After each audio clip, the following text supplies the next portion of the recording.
Hi, everyone, and welcome back to another episode of The Progressive Bitcoiner. I'm your host, Trey Walsh, and today we have on the show Ahmed Gatnash. Now, Ahmed is the executive director of the Kawakabi Foundation, which focuses on human rights in North Africa and the Middle East region. And he's also the author, along with Iyad, of this book right here I have for those watching on YouTube, The Middle East Crisis Factory, which is such a fantastic book focusing on the modern history of the Middle East, on politics in the Middle East for those that are just looking at situations and conflicts in the Middle East, such as myself, like from a Western point of view, and just not knowing where to think or turn in terms of just understanding the basics of this region and the complexities in the region as well. So written from two authors that have deep ties to this region and family and history with this region, and getting their perspective was absolutely fantastic. And in terms of this conversation, Ahmed is really fluent in all sorts of human rights issues and democracies and forms of governments and what he likes to focus and talk on. So this conversation covered a range of topics, including Western democracies and in terms of conflicts in the Middle East, Israel, Palestine, and even talks about Bitcoin and how Bitcoin can be a force for good and for human rights, still in this early stage of experimentation, and what will Bitcoin look like in the future, and what could it be used for in terms of a tool for human rights and things like that. So really hope you all enjoy this conversation. As always, you can reach out to me with any thoughts or questions on this conversation. You can reach out to me at hello@progressivebitcoiner.com. And as always, be sure to check out our promo links to Bitbox and Saz Mining to take advantages of those discount codes below. And please also subscribe to our Substack newsletter, where you can get issues of our newsletter, our weekly newsletter, delivered right to your inbox that covers, different events from Bitcoin and the landscape of Bitcoin globally. And we kind of handpick certain stories to talk about from a progressive lens and focus on progressive values. So that'll be delivered weekly to your inbox, as well as episodes of our podcast delivered to your inbox as well, in an easily shareable format as well. If you have a certain episode that you like and you want to share with family or friends, that's an easy way for you to do that as well. So be sure to check that out in the show notes. The Substack link is in the show notes. All right. Thank you for listening, and thank you for sharing this episode and any others, and for all of your support. And we'll see you again next week.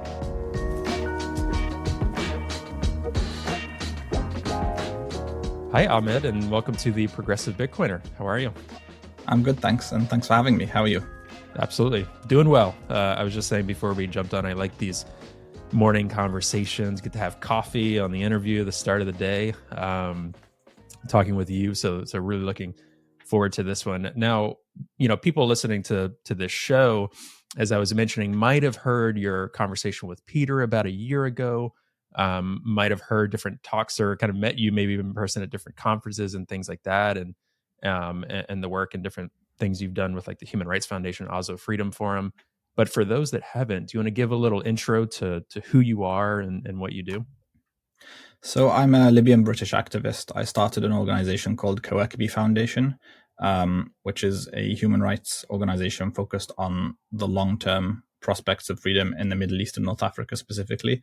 And we try to take unconventional approaches and work on things which are potentially revolutionary in the long term, but are under-resourced or receiving disproportionately less attention than they merit in the present moment. Awesome.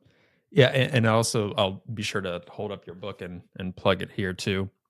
Middle East Crisis Factory. I will say I read this on my morning commutes as well to my nonprofit gig on the train, and I think people have seen the cover and they're like, what is that about? I've gotten some looks on the train. It's a fantastic book. I know you poured, as you described to me, poured a lot of yourself into this. And I'm going to put this in the show notes and really highly recommend people look at it as just a good way for, especially I think folks in the West, or folks who feel so detached, and as we were saying, feel that it's too complicated to possibly understand or try to get into, just Middle East history, politics, or regime change, all of these different things. I feel like it's a really good intro and understanding from two folks that know more than we do about these situations, whether it's family connections, different personal situations from both of you who wrote the book. Can you tell people a little bit about your reason for writing the book and getting into it? So I think as a lot of people's experiences, looking at the way the Middle East is, you're almost gaslit by constantly being told the region is too complex to understand, and there are reasons way beyond your comprehension that things have to be this way. But if you allow yourself to actually think about it for yourself for a moment, it becomes incredibly clear to anyone that the way especially Western nations have behaved towards the region over the past few decades is incredibly counterproductive, if not completely insane.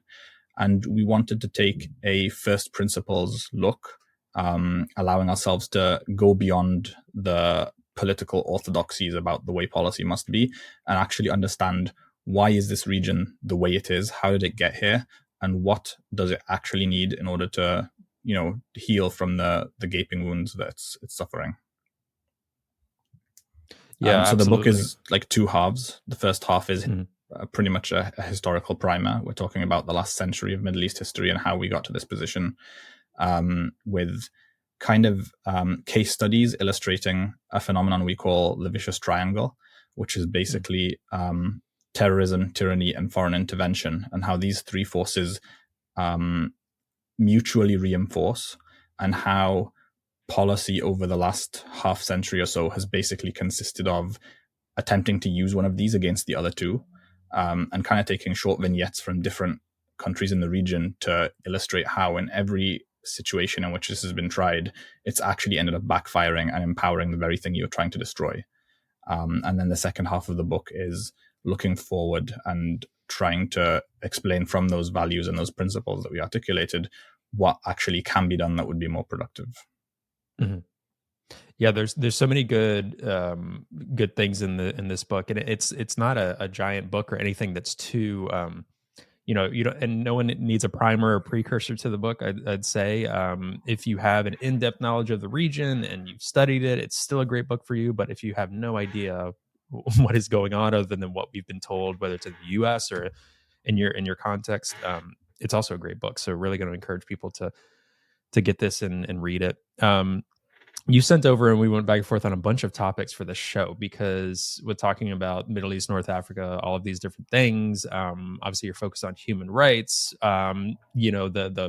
The hope and thought of Bitcoin for resistance. All of these different topics. I was just describing to you. This is a whole seminar. It's overwhelming to think about what to talk about. That is. But I love some of the topics you sent over, including kind of like institution building and the need for new progressive paradigms. Because I think one thing that you've probably been digging even deeper into since the book, because the book presents different paradigms that, just as you described, we're not necessarily used to, right? Like in the US, there's a left approach and a right approach to foreign policy.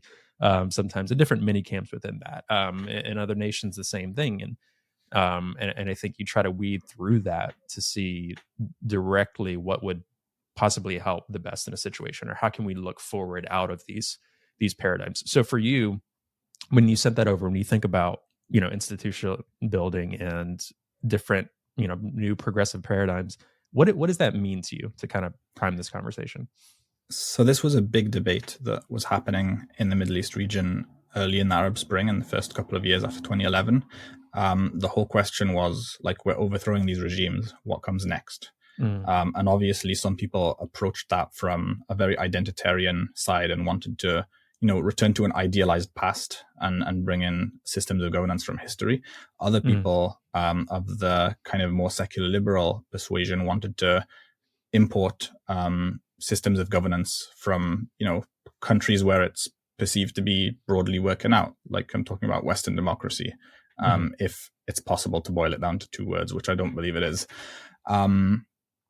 And our contention at the time was basically the system which was being called Western democracy is not really having a great track record at home. Like you have massive inequality, economic inequality, continually spiraling. That inequality is starting to affect the political process because of the involvement of money in politics. The media is kind of captured by an elite. The population feels generally less represented across Western democracies, has less faith and less trust in its institutions, especially the political institutions, but also the media. And the whole idea was, why would we want to copy a system with its assumptions, with its flaws, and many of those assumptions being made at the time that the system was built? So like talking about the US, you guys happen to have pretty much like the train of thought of the founding fathers, that they made certain decisions because of certain reasons. Like you can see that those arguments in stuff like the Federalist Papers. Why is the Constitution this way? Because of this. And after 200 or 300 years, when society has changed so much, when technology has had such a massive impact on society, some of those assumptions aren't entirely correct anymore. So again, like why import a system with assumptions that are outdated when you can rebuild something which is suited to the present day and which addresses the flaws and the gaping cracks which have started to emerge. Mm-hmm, mm-hmm. Oh, go ahead. Yeah, that's basically where it all came from. And then around that, you also need new institutions, again, because of the way society is evolving, because of the way communities are changing, the way people relate to each other. Society is atomized, and you have record low levels of trust in like pretty much every institution you can think of, from the media to politics to local government. People feel disconnected and don't relate anymore. So what can you build that brings them together again? Yeah, and where do you start with thinking through these things, right? Is this a theoretical exercise? Is this a let's attempt this locally in different nations? Obviously, you're talking about many different things here. You're talking about, okay, the Western world in the U.S., their kind of thought was always importing democracy, especially in the Iraq War. Okay, we're going to import democracy and let the Iraqis handle this, right? We're going to demolish what they knew, and then they're going to build democracy, and it's going to look just like ours. And we're going to be there, and then everything's going to be great. And then under the Obama administration, well, this is more Afghanistan, but different thoughts of like, it will take X number of years, and then we'll pull out at this exact moment, and it'll be perfect, right? So there's that. And then there's the context of what you're describing actually from the ground up in different contexts of different nation states in the Middle East and what that looks like for each, state and network state. So for you, where does one begin with this? Whether it's, describe to me, I think, help me break down a little bit of what your organization would do in terms of this, like your nonprofit would do, thinking from an activist lens when having these type of conversations. Like, what would be some of the steps that your organization would take to bring about the world you're describing? So it's obviously way too big a task for a single organization, and I think all any of us can do is pick off small pieces that are feasible and build it piece by piece from the bottom up. The approach we're taking, and there are many different completely valid approaches. Our one happens to be that we're picking radical concepts and technologies and trying to bring them into the mainstream. So that includes a financial system which is not completely centralized and controlled by political powers, which is obviously where our interest in Bitcoin comes from, because one of the core issues of the region, you mentioned, you alluded to the central incoherence of the whole democracy civilizing mission in the region, which is like democracy is meant to be having agency over your own future, but that idea is being brought to you at the barrel of a gun, so you're not actually having agency of your own future. But if you actually approach it from the perspective of how do you increase the agency of the population and give them more and more control over their own destiny and reduce the extent to which centralized powers which are unrepresentative, can impose their will on them, and you start looking through the root causes of that unaccountability of power, one of them is inevitably going to be economic centralization. So Bitcoin is going to play a role in that. One of them is going to be unrepresentative political systems. And this is a discussion that's happening around the world. Like even in Western democracies, we're having discussions about concepts like proportional representation, and whether having a bipartisan political system in which you're locked into one of two binary choices is really functional in the modern world. We're talking about the relationship between economic inequality and political inequality, and what measures can be taken to keep money out of politics. We're talking about, especially this one's happening more in the West at the moment, the role that the media plays in all of this, and whether new media institutions can play a role in leveling the playing field. We're living through at the moment an unprecedented, probably since the time of the invention of the printing press, decentralization of the media.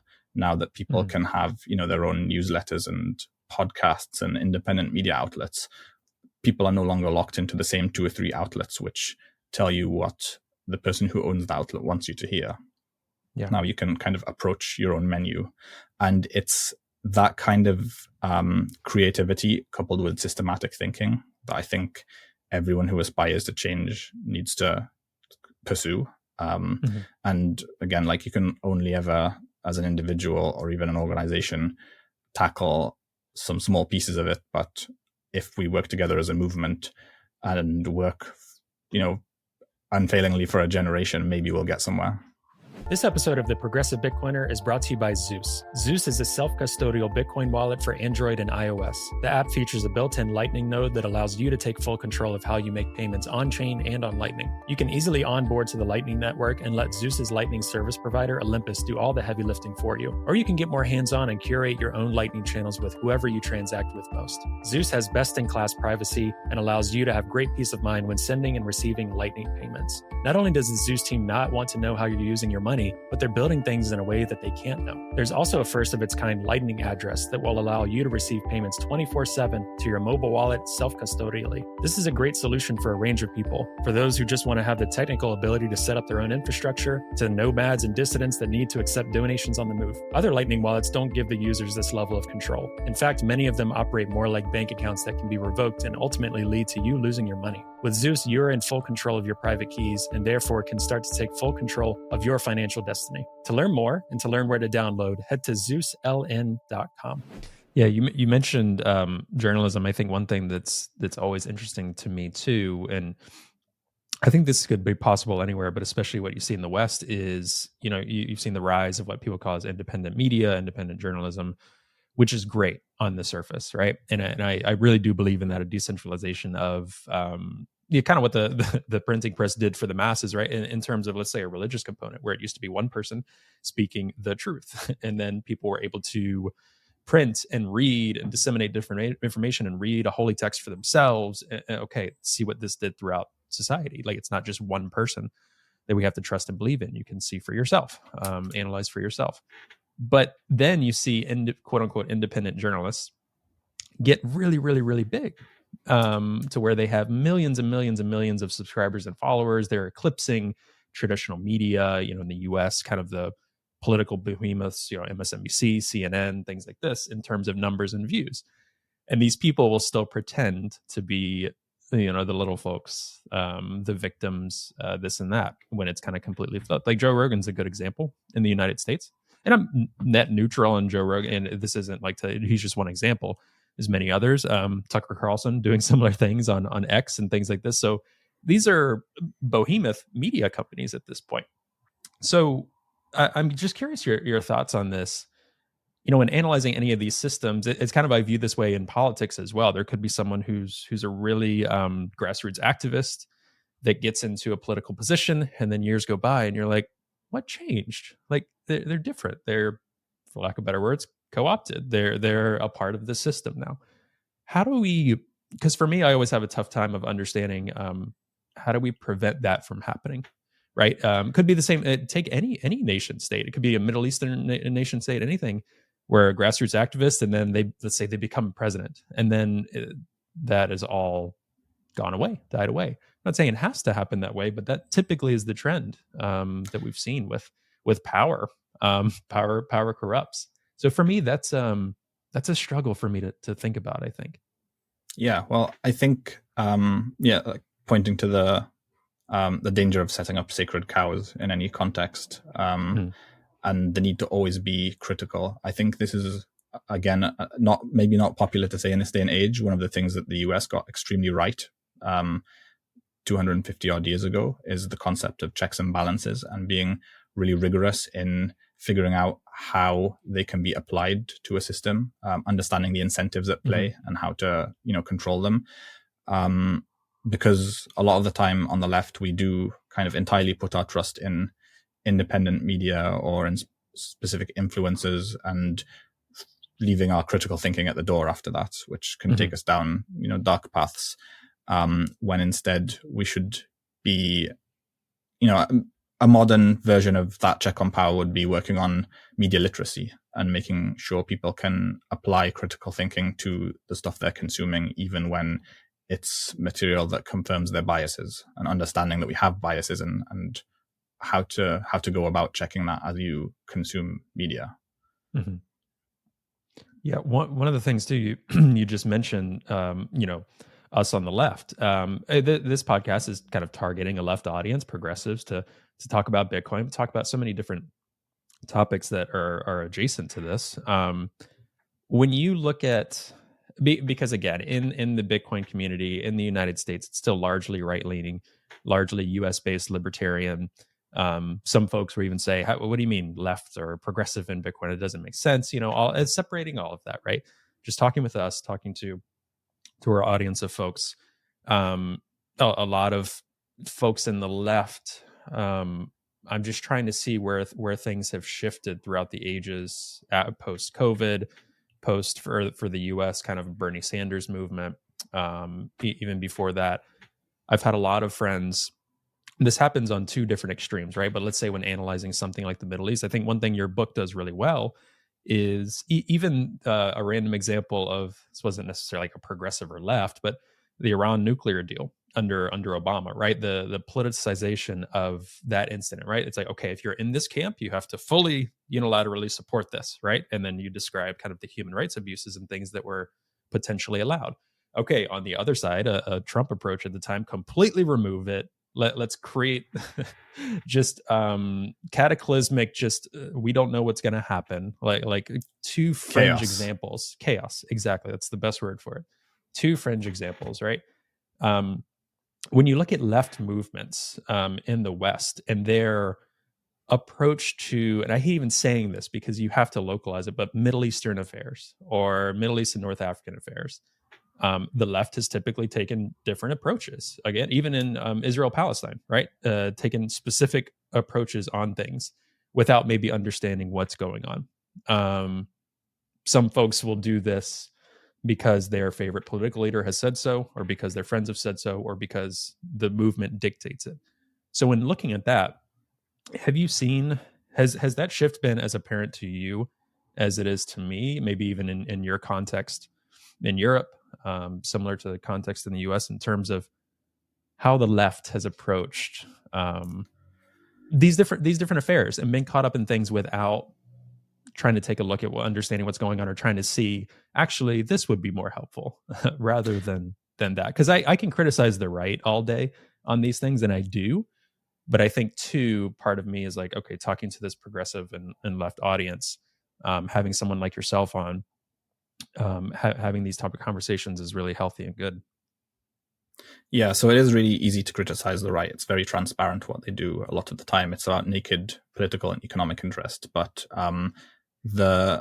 many left-wing perspectives on foreign policy in the region have been way to the other extreme and with the opposite failure mode. And Obama is actually a really good example of this, because in his desire to disengage militarily and end the forever wars, he basically went to the opposite extreme of saying, oh, these Arabs, this is their culture. They're going to fight each other and kill each other forever. And, having dictatorship as part of their culture, having sectarian warfare as part of their culture. That was the basic undertone of his position on the region. And I think a couple of times he pretty much said it explicitly. The bigotry of low expectations. And his entire policy was basically based around, let's find some friendly dictators who aren't too out there for our taste, who we can do deals with and who we can trust to keep this region quote unquote stable under a military boot. And then, we can just look away and we don't have to pay too much attention to the horrific cost of that on the ground. Sometimes, on the, so that's kind of like a center left. On the more left perspective, you often get this idea that the enemy of my enemy is my friend. And because we're against empire and neocolonialism, anyone else who claims to be against that is therefore on our side. And therefore they can fall into the mistake of legitimizing awful groups and movements with this, misguided idea that these people are anti-colonial and therefore they're the good guys. And again, you're kind of making this assumption that these people are the legitimate representatives of those that they rule, and therefore they deserve to be supported, even when the people on the ground are crying out to be, protected from the suffering they're experiencing. Mm-hmm. Yeah, I mean, everything you just said there refutes so much of what I see in daily life, whether it's from that left group that I think is more maybe intellectually involved or wants to do what you just said, like the enemy of my enemy is my friend, or you have this kind of center left, moderate left, a conservative left in a way of it's weird. It's like you turn on warmongering in one moment and then extremely isolationist and shut down in another, which just creates more instability, as you said here and as is described in your book as well.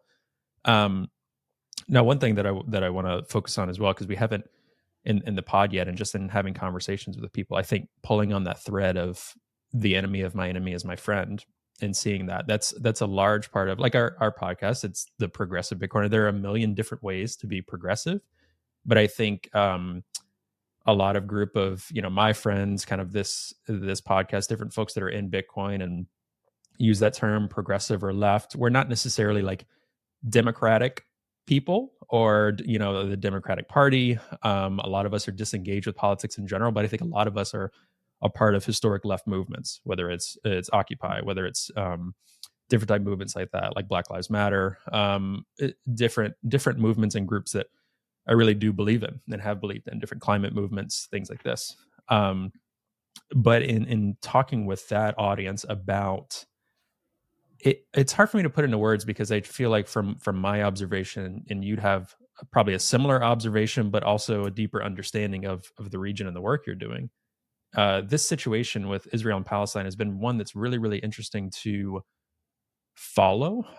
What I've seen from a Western perspective is when people are looking at the situation, we look completely through that Western lens. And the only way that we identify, or people in my age range or from the left, we think of the Iraq War and we think of Al Qaeda and what happened in Iraq and the horrible abuses that the United States did in Iraq. That's the lens that a lot of folks have been looking at this situation through this. Can you talk about maybe the obvious mistake of doing that? 'Cause this is just such a particular situation that I've been really perplexed by the movement on. There's obviously a lot of anti-Semitism, but at the same time, there's horrible human rights abuses happening in Gaza from my perspective. So there's a lot of extreme actions and things happening throughout this conflict, obviously on the ground, but with movements that are swelling throughout the West and throughout the world. So I'll step back from Gaza for just a second and we'll come back, because something you said was really important. It's that almost like a trauma on the left from what happened in Iraq, which was obviously, one of the greatest crimes committed in this century. Mm-hmm. And that experience of seeing a war of aggression being perpetrated by Western democracies against the general will of their populations kind of entrenched this principle that all intervention is terrible. And mm-hmm. that is now like the knee-jerk reaction without actually thinking about it. So I'm from Libya. Early in the Arab Spring in 2011, people rose up for their dignity and their freedom. And Gaddafi's response was basically, we're going to go from street to street, door to door, and wipe people out. Mm-hmm. There was a column of tanks on the outskirts of Benghazi, which is the second city of the country, on the night the NATO no-fly zone was implemented. And I have no doubt that if the no-fly zone hadn't been implemented and if those tanks hadn't also been bombed by Western fighter jets that night, there would have been a massacre that following day on the scale of things we've witnessed in Gaza or in Syria. Mm-hmm. And the West made that catastrophic, the left and left movements in the West made the catastrophic error of judgment at the time that intervention should not happen. And we saw the consequence of that later in Syria, because intervention didn't happen in Syria. And now you compare the death toll in the two countries. It's still not great in Libya, but it's in the 20 to 30,000 range. Whereas in Syria, the United Nations stopped counting after 500,000. And it's credibly assumed to be well above 1 million people dead, and several million displaced externally and internally now. So it's not so simple to, take a single principle like that and universalize it. Every situation has to be judged on its merits. And that's the real disaster. That policy has become about tribalism, and it's what does my side support so I can support it, rather than what's the right thing to do in this situation. Coming back to what's happening in Gaza right now, it's another example, I think, of the need for new institutions, because what we see generally is, like public opinion in the US is against what's happening in Gaza. It's against giving more arms to Israel to continue massacring civilians at an unheard of scale. And yet, if you look at the political system, and if you look at most of the mainstream media, you would not get that impression. Because there's pretty much bipartisan support, and the dissenting view is excluded from policy entirely. It speaks to the fact that these political institutions have been engineered to keep dissenting voices outside of the room, even when the dissenting voices are the majority. And again, that bipartisan system is now no longer a force for stability, because it's keeping, like, the pressure valve has flipped, and now pressure is building up because people are actually angry at the system for not representing them. Right. Yeah, I've never seen a bigger divide in my lifetime on public opinion. Even Iraq War initially obviously wasn't, but a couple of years after started to be. But I mean, in the quote unquote Democratic Party, however they do these polls, it's upwards of 70-80% opposition to any arms deals, any kind of continuing of conflict in Gaza, and calling for a ceasefire. I think that was one of the specific questions. On the right, it's lower, but I want to say it's still in the 30s, 40s or something like that. But nationally, an average is close to 70%, right? And then U.S. foreign policy, you're right. It almost lives completely out of the political process. It's its own nation state. It's its own fundamental. It's the same in Western Europe as well. Yeah, I think public opinion in Germany is in a fairly similar place, and German policy is similarly ideologically pro-Israel, like pathologically. They're unable to evaluate the situation on its merits because of their history. Sure. Yep. Completely. How do we avoid it? It's literally like a seesaw of one extreme to another, right? I mean, we see this in political elections, right? It's just the natural swing of things, whether it's on different, foreign policy, domestic policy, things like that. You see this pendulum swing back and forth. How do we get to a place of stability? How do we get to a place of actually moving the needle forward on, we don't have to say that specific instance, but on any of these issues? Yeah, I think that comes back to the need for new institutions. So you were talking about a few minutes ago the Democratic Party. I don't know if you consider yourself politically homeless, or if you consider I do. yourself So I think I've said it here before. I'm technically, what's known as a registered independent here in the U.S. So the thing that strips me from personally is I'm not able to vote in primaries because of that. But a while ago, I became extremely disconnected from the Democratic Party. I think post Bernie Sanders, post Hillary Clinton, what that election did against overwhelming support and kind of outcries from supporters, and then we got a Trump presidency, and they're still continuing to do that to this day. And I'm like, I feel confident in my decision. So yes, feel very politically homeless. I think a lot of people that are listening to a Bitcoin podcast or in Bitcoin, obviously you see something wrong with the system. So I think in a lot of ways, many people that are progressive Bitcoiners, in Bitcoin in general, I think they feel politically homeless. Yeah. And what I always tell American friends is, like, if you want to help fix what's going on in the Middle East, the best way of doing that is to actually make your own political system more representative, so that it's accountable, and so that you can't have this massive disconnect in which people who have no skin in the game can carry out wars of aggression or support terrible policy.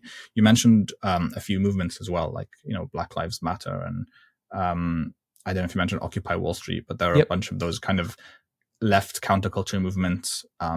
I'd say that whilst they show an incredibly clear desire for an alternative, they're also under-institutionalized for a number of reasons. Like, you can obviously see the difference between an amorphous movement like Occupy Wall Street or Black Lives Matter and an institutionalized movement like the Democratic Party, or like on the right, like the Tea Party within the Republican Party. Yeah. And there are a lot of reasons for that, but that's one of the core things that needs to change. There are lots of kind of systems underpinning the non-accountableness of the political system and its non-representativeness. There are things like the fact that electoral districts are gerrymandered in order to keep votes a certain way. The fact that the political system encourages coalescence into two parties. This has also become really clear in the UK, because we have Conservatives and Labour, and then a bunch of smaller parties which are kept out by the fact that it's a first past the post system. But even when you look within the Conservatives and within Labour, which for the last 5+ years have basically both been in a state of perpetual chaos, part of the reason for that is neither of them is actually a single party. They're both multiple parties awkwardly coexisting under a single umbrella. So within Labour, you have like a centrist movement from like the legacy of Tony Blair, and you have a much more hard right movement, which is what brought Corbyn to power within the party a few years ago. And they don't really work within the same party. They don't actually agree on very much. And again, with the Conservatives, you have the same thing. You have centrist David Cameron-esque Conservatives. You have a much further right Boris Johnson type movement who don't agree on very much. Brexit exposed many of the fault lines between them. But the only reason they're in this awkward marriage together is because the political system is set up in such a way that it only really works if you're a member of the two main parties. And that's the thing that I think anyone who wants, I wouldn't even just say progressive movements, anyone who wants politics to work better and to be less tribal needs to be working on ways to fix that over the next decade. Hi, everyone. Hope you're enjoying the episode. Today's episode is brought to you by Bitbox. Now, Bitbox is a hardware wallet that's open source, incredibly secure and easy to use, and it's what I'm using to safely secure my Bitcoin in cold storage. Now, I know self-custodying Bitcoin can really be intimidating, but Bitbox is designed for ease of use without compromising on security. It's USB-C compatible and allows you to easily back up and restore your private keys with a micro SD card, which is really cool. Now, you can purchase the Bitbox using the promo code TPB at the link found in the show notes for 5% off your purchase. And I really want to thank Bitbox for their support of the podcast, and I'm really excited about this new partnership. All right, I'll let you get back to the episode now.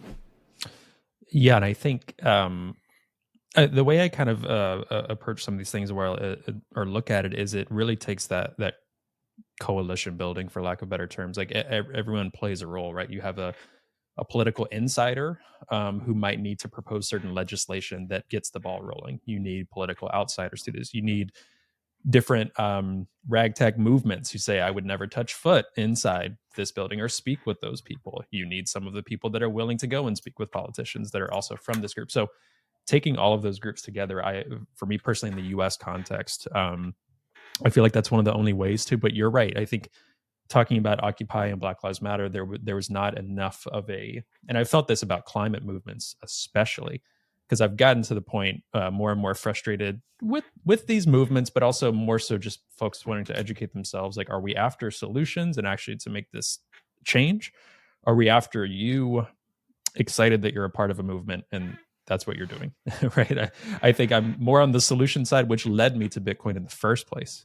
From a human rights angle, from a view of the system, I'm like, I don't see long-term how this system can be better for property rights for individual, for human rights, and for wealth inequality on a long enough time horizon without a new system that led me to Bitcoin in the first place. If I didn't connect that, I probably wouldn't be here. I'd be like, I'm not into finance. I'm not into money. What is this about?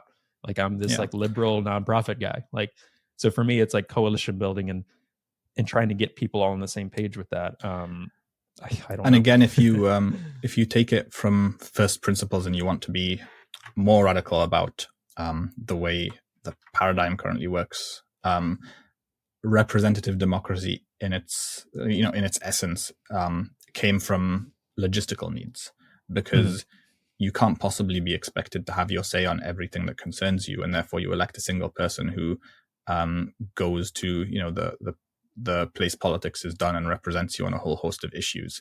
But that kind of inherently brings with it some tribalism, because if you're voting this way on a certain issue, the idea is that you're voting that way on every single issue, and therefore you elect a guy who is like firmly in that camp and only votes in that direction. Yeah. In the modern world, issues are a lot more mixed. People have far more diverse and quirky perspectives, but also we're able to have the infrastructure to cater for that. There's an interesting experiment in Taiwan where they have a digital platform which allows them to have, I think, non-binding referenda of the population on a whole host of different topics, and have a political system which takes into account people's views, a lot more consistently and constantly. Audrey Tang's work is something really interesting to check out if you're interested in that.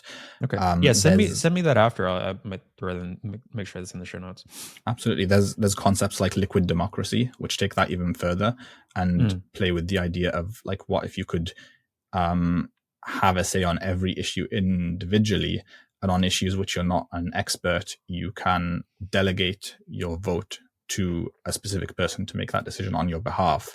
And if you don't like what they're doing, you can then withdraw it. Because again, electoral cycles and having one election every 4 years is partially logistical. How in the 18th century were you meant to get the opinion of the entire population across, a huge country any more frequently than that without it being like your full-time thing? Whereas now in the era of digital communications, you could do that. And well, if you paid enough care to make it secure from foreign interference, which is a whole different kettle of fish. So again, we're looking at a system which was built with certain assumptions in mind, and a lot of those assumptions are no longer relevant. And we don't really take the time to step back and think, hang on, is this really the best way we can achieve? First of all, what are the goals we are trying to achieve? And secondly, is this the best way that we can achieve them, or can we do something more efficient? Yeah, completely. And from kind of a Bitcoin community, if you will, focus, I've kind of heard three camps. One of the main ones is like a badge of honor. Like, I don't vote. I've never voted. So that's like a badge of honor. I've always thought that was everyone, you're entitled to do that. I don't think people should be required to vote. But that's kind of a weird flex in my opinion. Yeah. Who was it that said, you may not take an interest in politics, but politics will certainly take an interest in you? Yes. I forgot who said that, but I've heard that quote many, many times. Absolutely. So there's that. There's more of a, there's so many different people proposing, whether it's city states or going beyond that into democracy doesn't work. So there's that camp as well. Kind of an anarcho-capitalist camp. There's many different factions that have said similar things and view that differently, but whether it's just saying democracy doesn't work, or we need kind of a benevolent king or dictatorship, these type of things, I'm definitely not in that camp. And I think most people listening to this are not in that camp. And then there's kind of closer to what you're saying, which is a more quote unquote, some of the way the US, I think, thinks about it or talks about it in our history classes and things like this, is like a direct democracy approach, like making that as direct and streamlined as possible. So the things that you're talking about, some of the things you've said already, I'm like, yeah, we should just try that. But the amount of people within the system that would make sure that everything you're saying right now does not see the light of day is pretty is pretty overwhelming. But again, throughout history, you could say that in any single movement, oh, this would never happen, and the only way is to go. I about also don't making want it to be happen. idealistic. Like, none of these things is Yeah. a silver bullet. A lot of these radical ideas that I've mentioned are, have massive drawbacks in themselves, and Yeah. Everything comes with those drawbacks, and it's a matter of balancing and figuring out which ones you're happy with and which ones you're not. If you're someone who wants to work within the system, like, I'd agree with people who say like voting doesn't do much in this day and age, because you have parties which are remarkably aligned on a lot of, especially the way the system works. Mm-hmm. So where your vote would actually have impact is at a much earlier stage in the selection of the candidate, rather than in voting between the candidates in the actual election. If you get involved in the internal machinery of a political party, that's probably where you can make a lot more impact. Yeah. One of the things that kind of pulls on the thread of what you were mentioning that I personally am very intrigued in is when there's any sort of in the local states that are considered like ballot questions, and that feels like a very direct democracy movement that also, because on the flip side, in the age of social media, kind of technology, this isn't going to be a conversation about like misinformation and how do we control that or not. But in the age of that, like if you see like everyone votes on everything with the click of a button, right? I can see how that might not end up the greatest. For me, that was kind of the humor of a Trump presidency. People are like, "Oh, this would be crazy. This would be nuts. Let's do it." And that's what happened. Now take that onto every single issue. Yeah. But like state ballot questions, for instance, like there could be like a different state initiative, whether it's a lot of the ballot questions that came out were on like marijuana and access to recreational marijuana and decriminalizing marijuana. That was a ballot question where it was a direct democracy, majority wins vote of you had to circle the button yes or no, yay or nay on the sheet. And Those type of again, things are what very interesting to the me. existing system gave was a system in which people are being locked up for nonviolent offenses en masse, in a very racialized way. And when this was actually put to the population, it turns out they didn't agree with the political orthodoxy of the way things had to be and always have been. Yeah, correct. Yeah, and take that on an even local level. So states are already, depending on which state you're in, massive economies. Like California is like the 7th or 8th largest economy in the world just by itself. So that's a massive institution already. But localize that even more into your city, right? And I think there are a lot of people that think that progressive or left means you're for the largest possible government solution, period. And I keep reiterating, perhaps maybe that could be one person's view, but in general, no. What I see from your average everyday left and progressive folks are movements or different value sets that are screaming at the institutions, especially the warmongering institutions, the sexist and racist institutions, these things, and saying we want things to be different. I don't have progressive friends that they're talking about, okay, yes, the government needs to be this massive singular. No, that's not that's not the type of progressive and left movement. So when people think of that, I'm like, I think you're mistaken here. Some people might be into those different things. Yeah, but it's become this not what it's about. stereotype about the left, and in many cases, I think the values which the left stand for would actually be very effectively promoted by a simple change in a single law which protects a certain center of unaccountable power, rather than having to build a huge government apparatus to do something. Yeah, for sure. So yeah, I mean, taking that direct democracy approach and then doing state level, localizing it through communities, that would be something that's very, very interesting, but that we're a bit opposed to in the United States in many ways. Do you know of? You mentioned Taiwan. Do you know of any other systems or nations, possibly even in the West or at local levels? I'm not sure what this looks like in the UK as well. Is there any sort of ballot questions like that in the UK in terms of voting? I'm actually curious on that. I don't think I'm our recent record on that hasn't been great, considering the last referendum was on Brexit. Yeah, besides that. Yeah. I've heard good things about the Estonian system, like the Estonian system. Yeah, which is very heavily digitized and meant to be very easy, but I couldn't tell you many details on that. I've heard the UAE is attempting to, as much criticism as I have for the political system in the UAE, attempting to make government services digitally accessible to everyone, which is obviously something huge. in countries where accessibility is a chronic problem, which I think is every country. Yeah.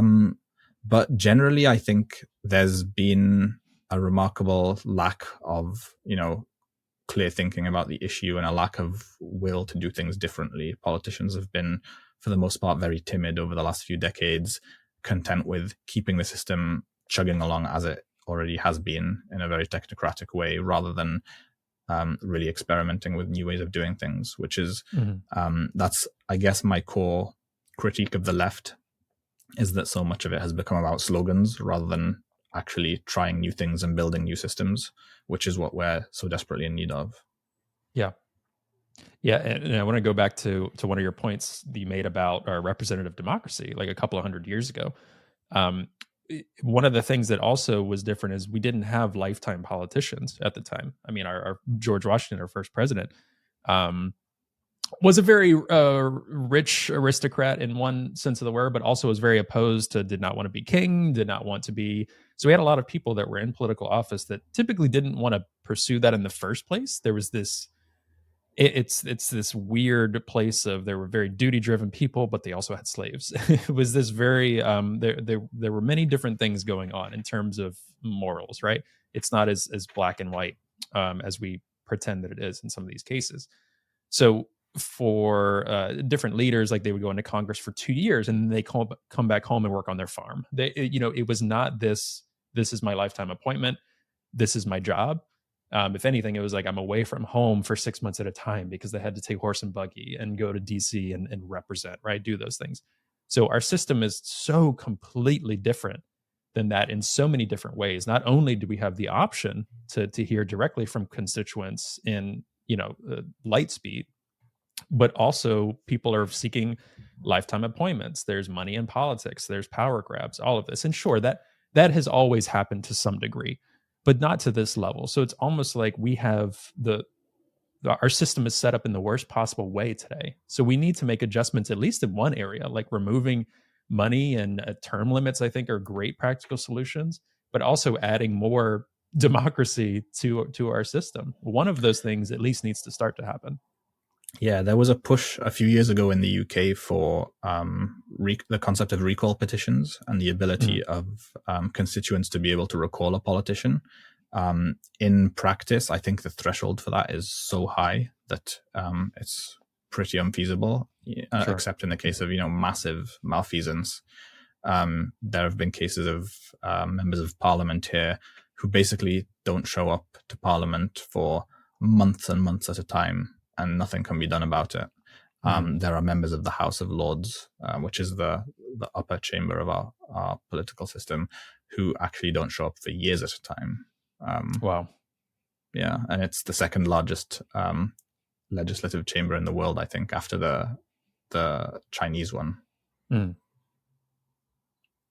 Yeah, that's insane. I think we would probably see that here in the States more if people weren't so worried about their careers, because that's kind of political suicide. It's not about, sure, yes, at some early point they could say it's about the constituents, doing it, but my personal view is that there are a small minority of politicians at the real end of the day that is their daily driving motivation. They might think that's theoretically, but then a lot of them you see slowly, they're like, okay, they're vying for power within their party. They're vying for a future position. They're vying for a future, okay, you need to appease to the Speaker of the House because I want to be Speaker of the House, or I want to be in a certain committee and I need to be in this person's good favor to be a part of that committee and this and that. And sure, they might say the end justifies the means, but that's where we get caught up in the US at least, and I'm sure in many other places. So the thought of people doing that in the US, it's not because they're like, oh, we're not being fair to our constituents. The thought is that's political suicide and this is my life. I need to, appeal to these people. I think one of the ideas that has been lost by the wayside, like the right retains this really strong emphasis on checks on the power of government. But I think one of the ideas that was lost was there was this focus on government because government was the predominant power once upon a time, and now society contains many different powers. And with this obsession of checking the power of government, we've forgotten to check the power of corporations, who are arguably more powerful today than the government, or check the power of the mainstream media.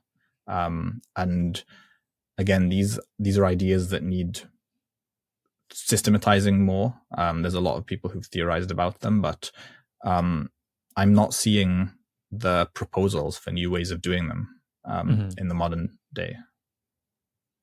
Yeah, and I'm not sure if you've thought much on this. I know we're kind of nerding out a bit politically on political theory, but the thing that for me that Donald Trump really cracked in a lot of ways was any sort of right left, like to suggest that for me a lot of his rhetoric is all loose cannon, first of all, but his actual policies are very complicated to see where his head's at. It's not a typical Republican Democrat Yeah, it's the approach. Like fracturing of that right left dichotomy. Sure, because a lot of his policies were actually quite protectionist. For sure, and very, very far left isolationists in that regard, or kind of historically what that might look like. But for with Trump, a lot of it kind of broke down. With it, you mentioned checks on government. That's hysterical to me because with the Trump presidency, Trump being the head of the government in a lot of ways. Yes, we have our different branches of government and checks on power in that way, or else he probably would have done even more. And again, for people that might be listening to this so far and they're like, well, the left does this too. Yeah, I understand completely. There are so many power abuses from the left that I will criticize all day and have. But with Trump, the checks on power, like he wanted to just arrest and round up journalists. Like he wanted to destroy his personal enemies using the power of the government.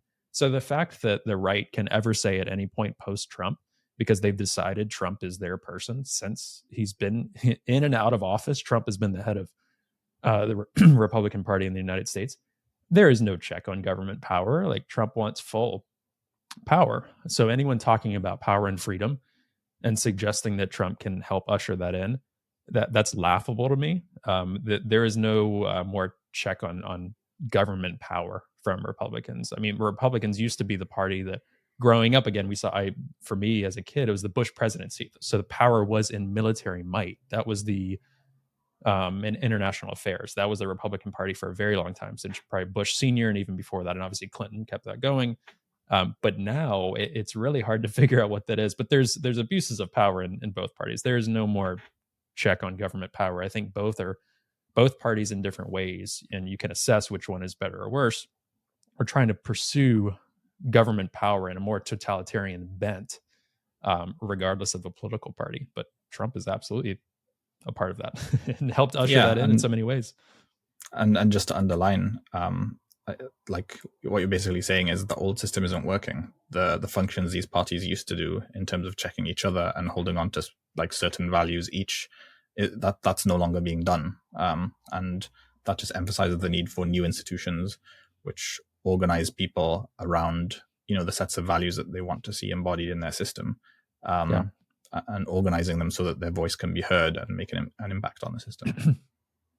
Yeah, absolutely. And I think one other topic that I wanted to get in with you that you had mentioned as well before coming on and sent over in notes is, a lot of times in the world of Bitcoin, one thing that we focus on and see is, I mean, even outside of Bitcoin is, there's the American Empire, there's the British Empire, there's these things that have been reigning for so long, and we're seeing the breakdown of that, the breakdown of trust in these institutions, the breakdown in trust of the US dollar and global debt. And, some people will say, okay, this is going to collapse tomorrow, Bitcoin standard. I'm not one of those people. I think it will take much longer. These folks are very, very good at kicking the can down the road, right?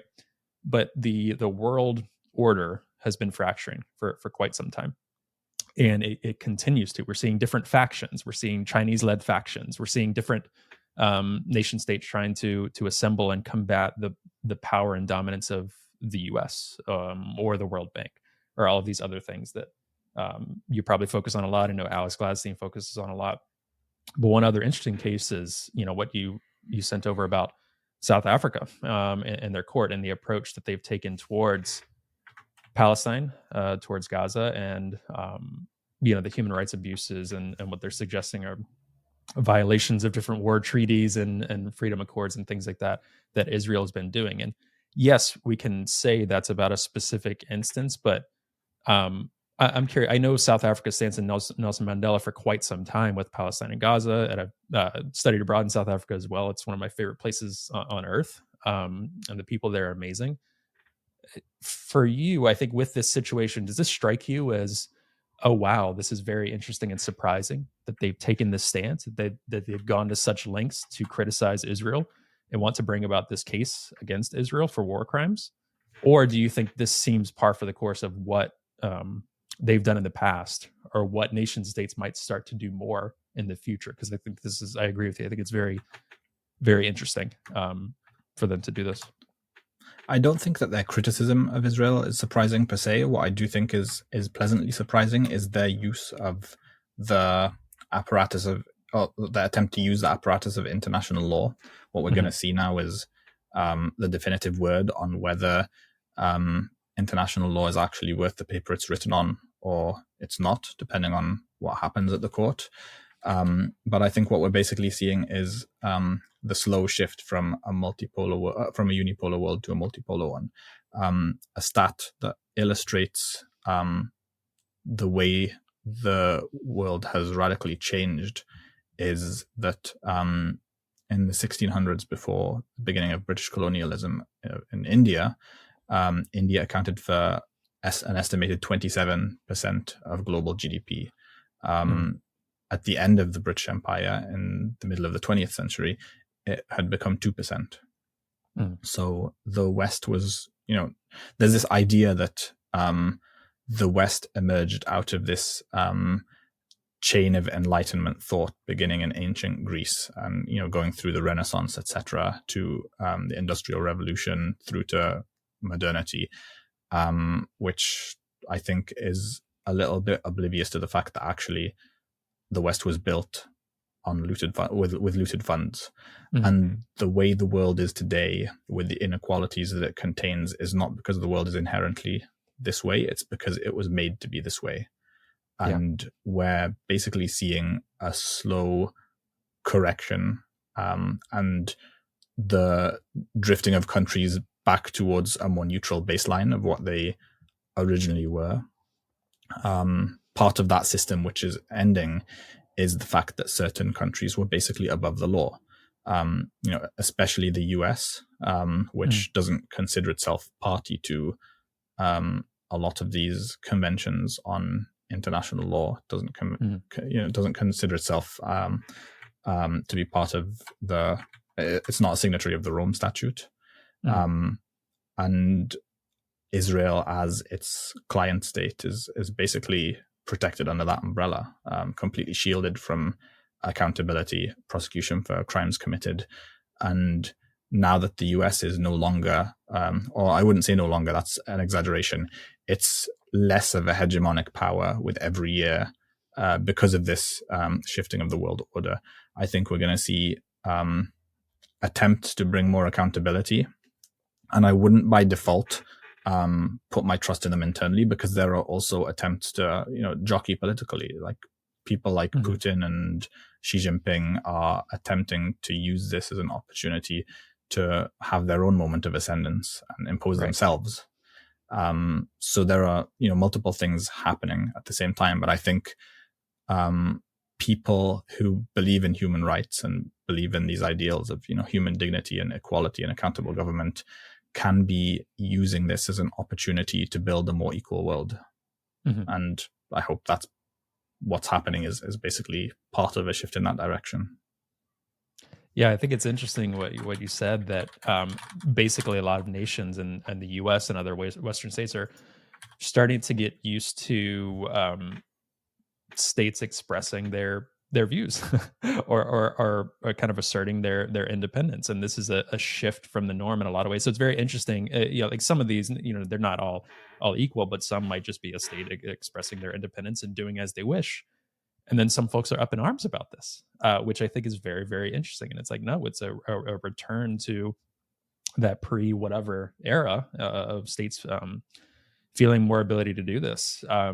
Folks can say that El Salvador has been doing that financially, globally, with the way they've critiqued the IMF, the World Bank, and how they want to, assert their independence in some ways. I know in other ways there's been different affiliations they're kind of tying out, receiving aid from China, other different things, right? And again, I'm not going to get into a analysis of thing. It's not this black and white, good or bad, or whatever. But that state kind of instituting their independence and trying to make decisions for itself, regardless of what the US's views are on that, has been very interesting. It'll be interesting to see, for better or for worse, what course a place like Argentina takes as well. I think the new president there, Javier Milei, he in some ways spoke of a big game on this, but in other ways, you see a lot of handshakes with the World Bank. You see a lot of other things that we'll see. I think kind of similar to Trump. Folks say a lot. We'll see what is done at the end of the day. But I think it's definitely an interesting point in history. And I don't know if we'll be able to put our finger on, okay, this point is what started this. But I think it'll be a few decades of interesting course of action in what I view as kind of the end of an empire and transition to a new world. And you can see the way that many international institutions are set up is also with the assumption that the world is with a certain configuration of power. An example is the idea of the UN Security Council, and that assumption that this handful of countries are the only countries whose opinion actually matters on global affairs. They are the ones who have a veto, and if they decide something, no one else can say otherwise. Yeah, that's kind of crazy. You one of the things you said early on in this conversation was, if people can step outside of their assumptions and just try to think for themselves on an issue, like you just saying that on at face value, that's kind of wild to think about. Like that's the way the world has been structured for quite some time. It is. It's crazy, but we're just so used to seeing it. Right, exactly.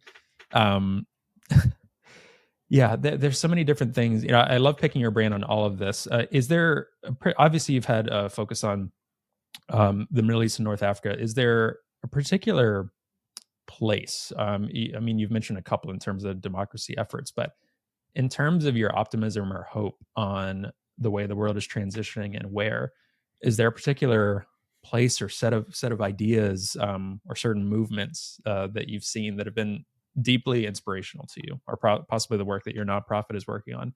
Have there been things that you're really excited about seeing and supporting? Well, from the bigger picture, I'd say I'm really excited to see the emergence of Africa. The continent has faced so much injustice, so much violence and oppression over the last few centuries. And it may be that this is the century in which Africa truly becomes independent. And I don't mean that in the nominal sense, because a lot of places which gained their independence from open colonialism a few decades ago still suffer under monetary colonialism today. But I think South Africa is part of this movement towards African nations having more assertiveness and a greater say over their own destiny, and I'm really excited to watch that play out. I also think the Middle East has returned to this deceptive stasis, which is what we had pre-2011, where outsiders assume that the situation is stable because not much is happening in many countries which are governed by autocracies, and what's happening, in fact, is actually deeply unsustainable. But the coming breakage won't be visible until it actually happens, which is what happened in 2011. If you'd polled people at the end of 2010, they would have said, "Yeah, Egypt is Egypt. Hosni Mubarak has a firm grip on the situation. When he eventually dies, his son's going to inherit, and it'll continue as it was before." Little did they know that within mere weeks, the entire country would be turned upside down. And I think that's basically where we are again. And when that happens, there could be some great opportunities for civil society movements to take a more active role if they're ready. And that's basically what my organization works on. Yeah.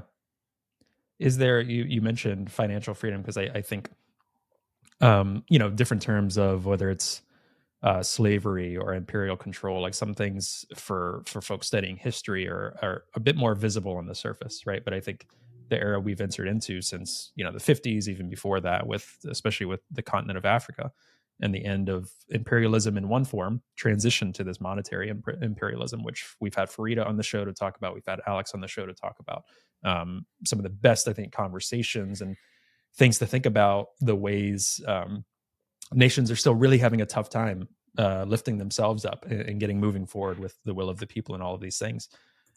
In terms of Bitcoin and thinking about Bitcoin and something that's separate and not controllable by those interests, I'd be really interested to hear your perspective on what do you think Bitcoin fixes and what does Bitcoin not fix? And I guess what's easier is what are the things that Bitcoin can fix, and whatever else is things that that's not really how that would work in your mind. Because some people would like to say Bitcoin fixes everything, right? And I think some people get very protective of Bitcoin as this new monetary technology, feel the need to protect it and protect the narrative around it. But I'm much more interested in seeing what at the end of the day can actually help people, especially these types of conversations. Yeah, I think humans can fix almost everything, and Bitcoin is a very powerful tool towards that, but I don't think by default it's going to fix much, especially if it continues the path we're going right now, in which I feel like people's focus has turned entirely towards its adoption by large financial institutions, rather than the fundamental promise that it offers. So by default, I don't think it's necessarily going to fix anything. But it's going to take a lot of human ingenuity in terms of the application of it to specific problems. Yeah, and for you, because I'll be honest, I think a lot of it is still quite theoretical. There have been specific use cases and specific instances for human rights activists, for different folks, whether being paid in Bitcoin and able to actually secure this. For certain folks fleeing Ukraine were able to do this, but this wasn't at a massive, large scale, and still isn't. I think globally it has at a pretty good scale, depending on which nation state you're in. But being realistic about this technology is 15 years old. This isn't a globally adopted system yet. Even in El Salvador, it's not. It's nationally adopted from a state perspective, but the amount of folks using it day to day is still fairly low. It's still impressive. It's very impressive for 15 years. I want to be clear about that, and I could not be more supportive. It's one of the few things I have hope for in terms of a tool that humans can use to fight oppressive systems. It's one of the tools that I believe in more than anything, or else I wouldn't be doing this. But for you, are there kind of specific theoretical use cases, well, maybe practical that you've seen, or theoretical use cases that you'd be excited to see Bitcoin as a tool for? So in terms of the practical, we're very focused on using it to enable people who live in either states with failed economic systems like Lebanon and Libya, where you struggle to do international transactions, or even domestic ones in the case of Libya, or to enable people fleeing conflict, as in Sudan, to be able to do so more safely with their assets. In terms of theoretically, I do think actually that the level of adoption by these use cases does actually pose a challenge to Bitcoiners. We have to think hard about why it is that we haven't seen it catch on more in the places where we expected it to be a slam dunk, and really consider some of the issues that raises, whether that's about fees and chain congestion on Bitcoin itself, or whether that's about the readiness of layer 2 technology like Lightning. There are some questions that we need to ask. I'm not a fan of setting up sacred cows, as you can tell, and we need to be self-critical if we're to actually get anywhere.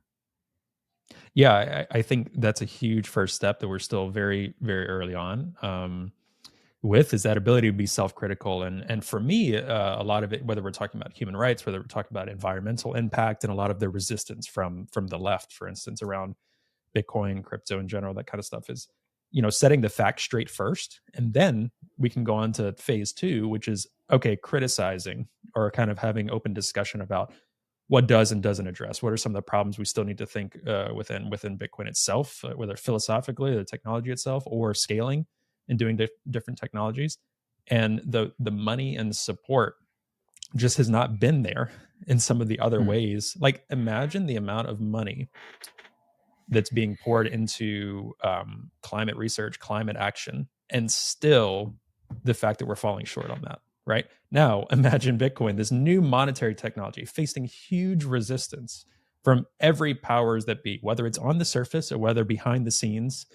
Um, they kind of see what's going on and are resistant to it. Now, imagine that level of resistance, and the fact that VCs, funding, government funding, all of this stuff is not necessarily pouring into like Bitcoin only stuff. I think it's doing remarkably well given all of that. But you're right. I think I do worry about to really level up and go to the places where I would love to see it go and really love to see it flourish. Which for me, the U.S. and in a lot of contexts, the West does not need Bitcoin in terms of people are using Venmo, they're using Cash App, they're using these things to transact. They have fairly stable currencies for the time being. All of this, and a lot of people agree with that. Some people, that's not the most popular opinion, but for me, I'm more interested in seeing those use cases that you described for the folks that really need it, having access to use it, understand it, and it making sense to them, and having technology that works for them. Have you do you think at all about the use of stable coins and things like that? I know that's something that Alex Gladstein and others have talked about the reality of. Like some Bitcoiners won't touch that, but other folks who are seeing it actually in action, saying, "Okay, we've seen this as a use case. We're not saying we're advocating for this or that this is any similarities to Bitcoin, but we're just seeing that people are using it." Is that something that you've thought about at all? Not in extreme depth, but I do. I have found it useful myself. I've experimented with a lot of technologies in the crypto space just in order to understand them and what they enable. And I think stablecoins are probably the killer app there. And I've heard of many experiments on bringing stablecoins to the Bitcoin network. I haven't seen them play out yet. I'm very curious. Yeah, I don't. But yeah, I'd also endorse what you said in terms of the real use cases being outside of the West. Yeah, I think it'll be a very interesting decade for that, and I too am very concerned with. I mean, we've talked about the ETFs a little bit in the U.S. context because, unfortunately, the way of the U.S. at the moment, especially the global financial system, is a lot of times the way of the world. So a lot of people were really anticipating and excited about the spot Bitcoin ETFs because they knew that this could increase obviously a number go up in terms of Bitcoin, but again, the way of the world. Maybe this gives other nations permission to look into it themselves. Hong Kong is trying to, it seems like possibly pursuing a race to do their own spot ETFs in Hong Kong. So unleashing capital. Some people on a positive note have mentioned, oh, this is good. This is more mainstream adoption, lets people understand it. But again, obviously the humor in this is, the whole point of Bitcoin was adopted shortly after, the global recession and great financial crisis of 2008, not needing Wall Street, not needing any intermediary, separate from banks, separate from governments. And then you see a lot of folks getting very excited now that Wall Street is here. Obviously, I see the humor there, and I have many different conflicting views on it. But you mentioned kind of early on, I don't know if there's kind of fear from your end or thinking about that, but do you how do you weigh that in this ecosystem? Or some people have a fear that it's almost co-opting Bitcoin, and we'll kind of see the end of what Bitcoin could be due to this. Others are like, worry about this is good; they can't stop it. I definitely worry about that. I think about the potential for attempts to fully regulate Bitcoin and de-anonymize it wholesale.